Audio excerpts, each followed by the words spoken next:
I'll be honest, I'm not against ASMR. Whispers, soft tapping, subtle sounds. It's always had this weirdly calming effect on me.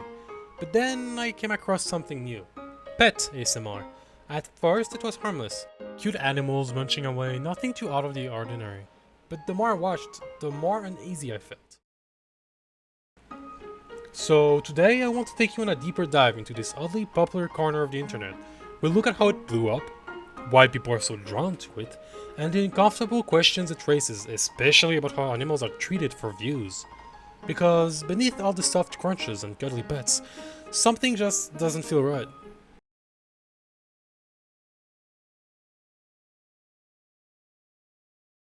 According to Ryan Robinson's keyword research tool, there are more than 2,000 monthly searches for pet ASMR on YouTube, and more than 18,000 for the word animal ASMR, including a noticeable spike in popularity during 2020, as highlighted by Google Trends. Needless to say that pet ASMR isn't just anecdotal at this point. One prominent content creator in this niche is the YouTube channel My Pets ASMR, which has over 565,000 subscribers as of today and has gained around 57 million views. Their content features mostly kittens, engaging in ASMR style eating videos. But while many of these videos are simply cute and relaxing, some pet ASMR content raises some serious ethical questions and worries.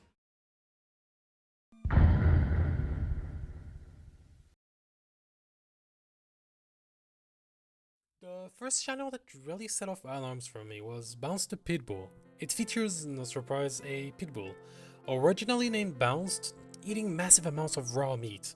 Now, from what I found, the original Bounce passed away about a year ago. The dog in more recent videos is a different pitbull named Doogie. At first I thought, okay, maybe it's just some quirky raw feeding channel, but the more I watched, the more questions came up, because Doogie eats a lot of raw meat. And not just your standard cuts.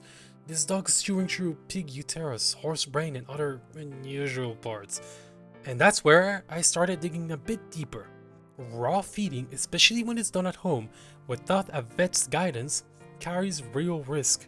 We're talking about bacteria, parasites, stuff that usually gets killed off in cooking. That's not just my opinion, by the way.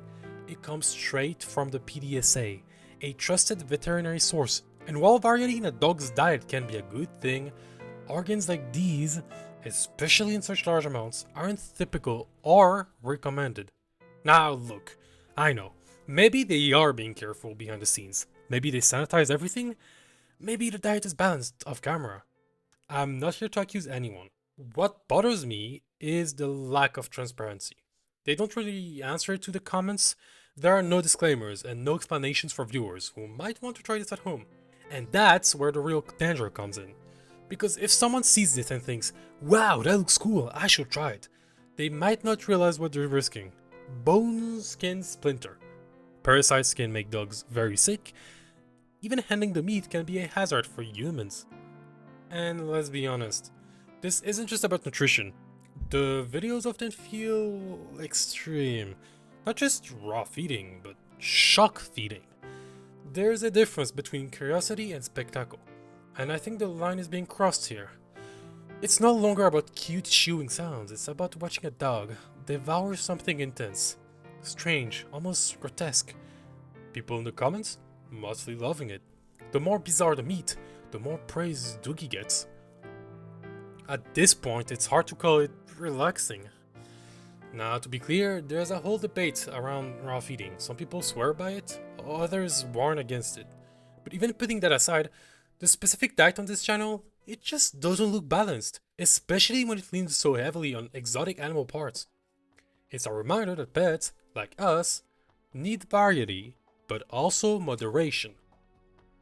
And again, it's not just the PDSA raising concerns. The American Veterinary Medical Association has also issued warnings, especially about bacterial contamination. Even the FDA advises against feeding dogs bones raw or cooked because of the risk of internal injuries.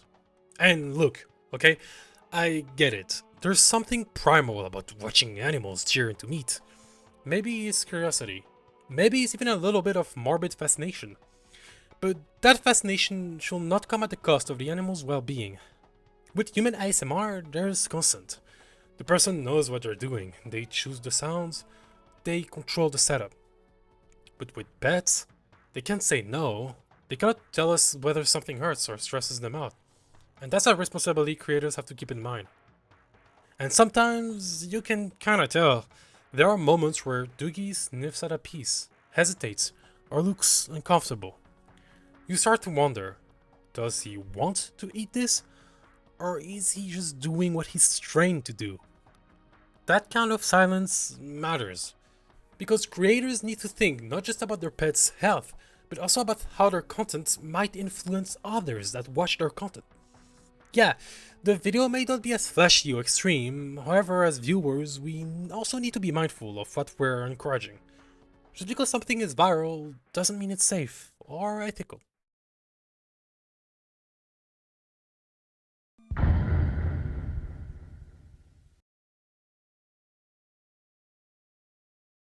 The next channel I want to talk about is called MaoChiBo ASMR, which roughly translates to cat eating broadcast ASMR.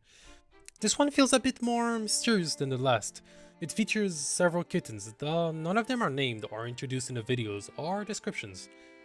The one thing that immediately stood out to me was that some of these kittens eat incredibly fast. Like, uncomfortably fast.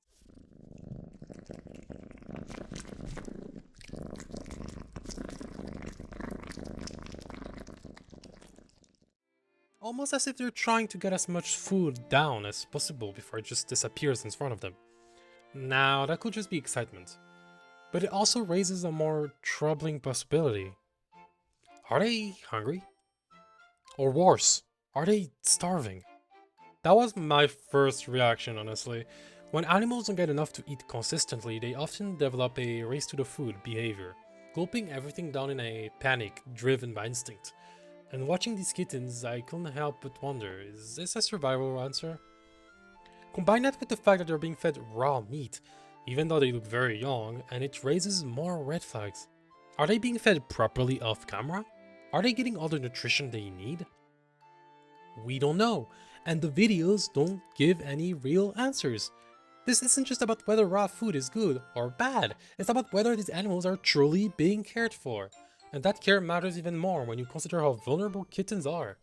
Veterinary experts generally recommend waiting until a kitten is at least 20 weeks old before introducing raw food.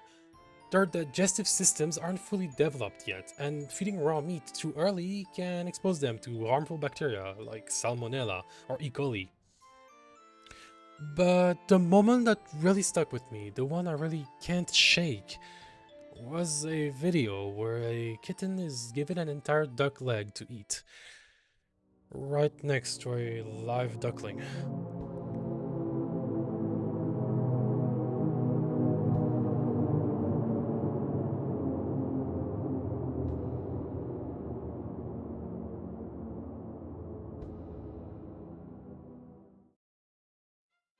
It's clear that they were trying to create some kind of ASMR moment by placing both animals side by side with food, but watching it felt weird, uncomfortable.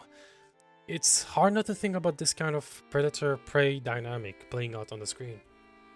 Why put them together at all? What's the message here? Because to me, it just felt off, unsettling, almost chilling.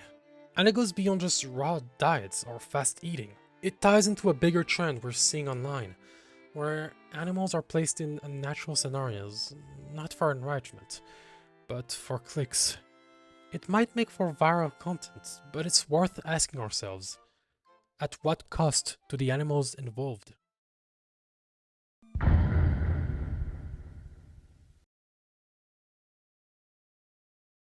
So now we are gonna talk about the last channel, and probably the one that disturbed me the most out of all the ones we've talked about so far. It's a channel named Doggo ASMR Vibes, and this one stands out to me, not because there's flashy presentation or weird exotic foods, but it's because of the unsettling atmosphere it gives off. It's like the channels we've covered earlier, but a sort of bootleg version.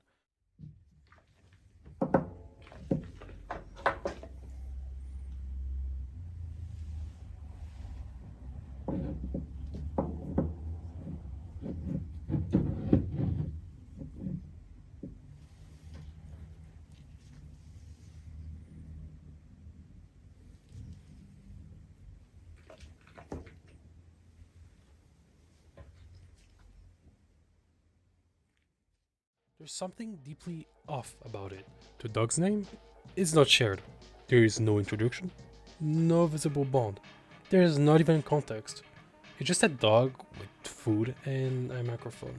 The uploads feel cold, lifeless, almost clinical. Like the dog is a part of a formula rather than some kind of living companion.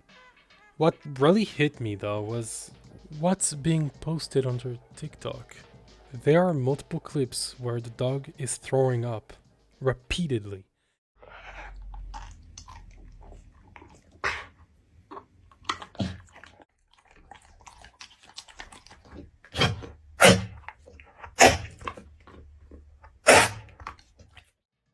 And rather than removing it or addressing it, they just upload it as if it's normal content. There is no concerns, no explanation, just a quick cut to the next meal and the next video. And the fact that this vomiting seems to be a recurring thing, now that's worrying. Dogs can vomit occasionally for various reasons, but frequent vomiting can be a sign of something more serious, like stress, illness, or maybe issues with the food they're being given. The silence surrounding it, paired with the frequency, it feels like almost on purpose. Why would you include your dog throwing up? Why leave the videos up without so much as a caption explaining what's going on? That does not feel like awareness. It feels like apathy. What makes this all more concerning is how new the channel is. The uploads are fairly recent, and it's hard not to wonder if this might be the result of a trend. You know, possibly influenced by the other channels we've looked at. The timing lines up, and it's as if someone saw the views, saw the formula, and decided to replicate it, without fully understanding the risks or the ethics behind it. So, honorable mention to those comments, because while making this video I found them out, and they are disturbing. Like, this guy like keeps insisting for Bounce to... Not Bounce, my bad, Doogie. For Doogie to eat dog meat, and even eating Bounce's dog meat. Like, what the hell? What is wrong with you? Anyways, this guy that wants an X-ray of his digestion in real time, and many more. I'll just put them on screen, and yeah, disturbed me.